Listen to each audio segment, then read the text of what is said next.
Nobody wakes up and says, "Today I'm going to destroy my confidence." It doesn't happen like that. Confidence doesn't disappear in one big moment. It erodes quietly, daily, in ways you don't even notice. And the scariest part? You can look productive, you can look calm, you can even look successful while your confidence is slowly bleeding out behind the scenes.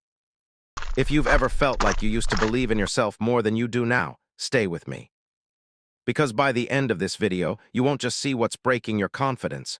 You'll know exactly how to rebuild it. Habit 1. Breaking small promises to yourself. Let's start here, because this one is deadly. You tell yourself, "I'll wake up early tomorrow. I'll start that thing on Monday. I'll stop doing this after today."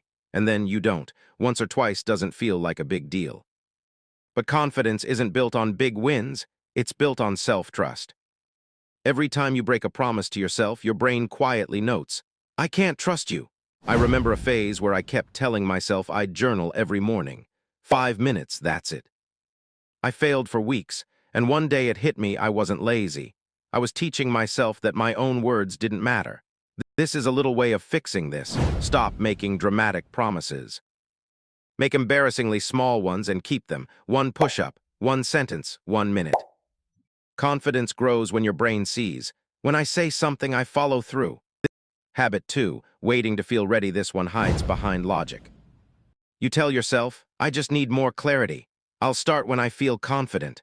I'm not ready yet." But here's the truth no one tells you. Confidence is not the prerequisite, it's the reward. Think about the first time you spoke up in a room, or posted something online, or tried something new. You didn't feel confident, you felt exposed. You can fix this by acting before confidence shows up. Confidence is built after action, not before it. If you wait to feel ready, you'll be waiting forever. Habit 3, quietly comparing yourself to people you don't know. Scrolling, watching, measuring, you don't even realize you're doing it. You see someone your age doing better, someone more confident, more disciplined, more visible, and suddenly your own progress feels smaller. Here, what makes this dangerous. You're comparing your behind the scenes to someone else's highlight reel. I once deleted a week's worth of work because I saw someone else doing it better. Not because my work was bad, but because comparison made it feel pointless. Fix this by comparing direction, not position. Ask yourself, am I moving forward compared to last month? Not, why am I not where they are? Confidence dies when comparison replaces perspective.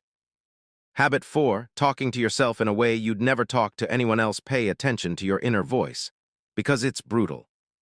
"You're stupid for that. Why do you always mess things up? Other people can do this, why can't you?" Imagine saying that to a friend who's trying. You wouldn't.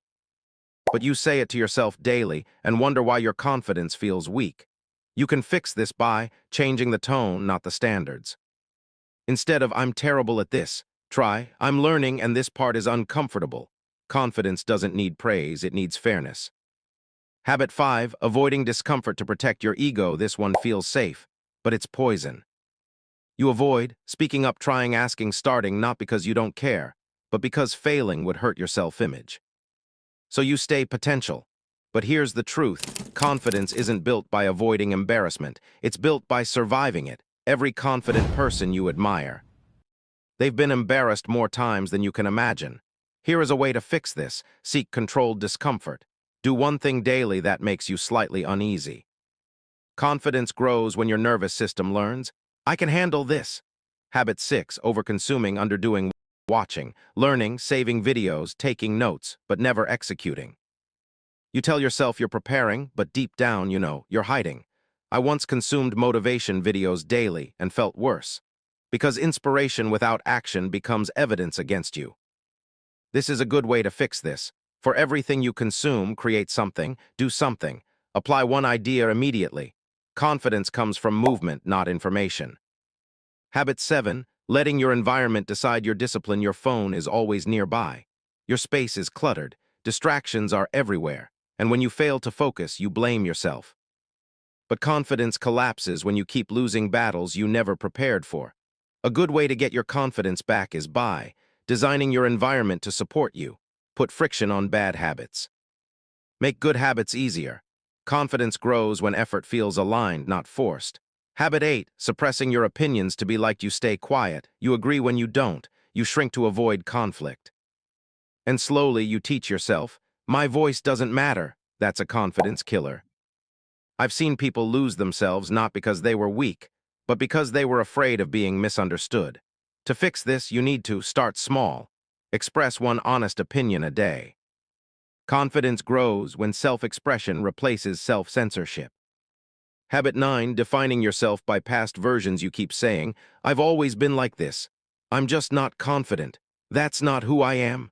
But confidence is not a personality trait, it's a practice. Every time you identify with an old version of yourself, you lock the door on growth. Get your confidence by speaking in progress language. I'm becoming, I'm learning, I'm rebuilding. Your identity should be a direction, not a prison. Habit 10, expecting confidence to arrive fully formed. You think one day you'll wake up confident.